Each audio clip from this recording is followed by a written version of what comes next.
Matthieu 10, 16b. Soyez donc prudents comme les serpents et simples comme les colombes.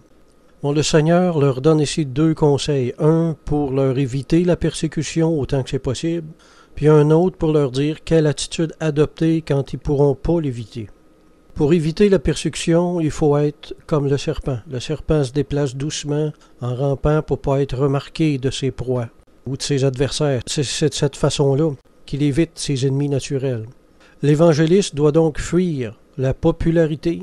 Il ne doit pas chercher à être un personnage public, mais chercher au contraire, comme son maître, à demeurer dans l'ombre le plus possible.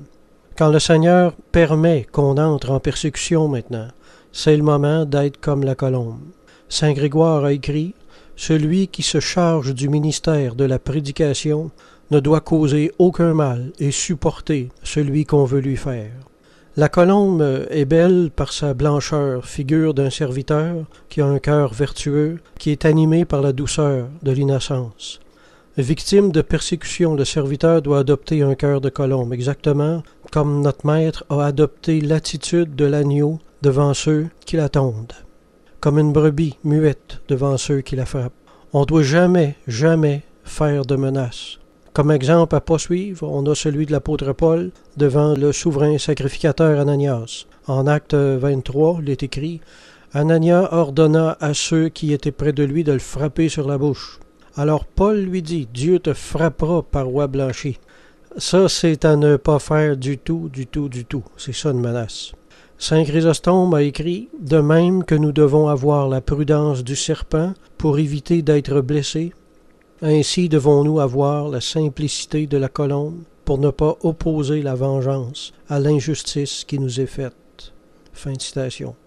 Je me souviens, quand j'étais plus jeune, avoir rencontré quelqu'un qui se disait chrétien comme moi, puis que mais il m'aimait pas du tout, il aimait pas ce que j'avais à dire, alors il s'est mis à lever les poings.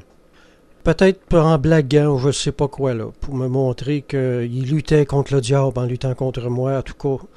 Puis c'est drôle, l'Esprit de Dieu, j'ai senti l'Esprit de Dieu descendre sur ma tête. Pas pour m'inspirer des paroles, mais au contraire pour m'inspirer le silence. J'ai baissé les yeux, j'ai gardé le silence, puis je bougeais pas. Le type a baissé les bras, puis il s'est senti tellement mal tout d'un coup. Puis il s'est excusé très humblement, puis c'est comme ça que l'histoire a fini. On voit que l'attitude de l'agneau, l'attitude de la colombe, là, l'attitude de Jésus devant Pilate, qui ne disait aucun mot, est d'une grande puissance quand c'est l'Esprit Saint qui l'inspire. Alors faire des menaces en voulant se venger ou quoi que ce soit, là, c'est à ne pas faire du tout.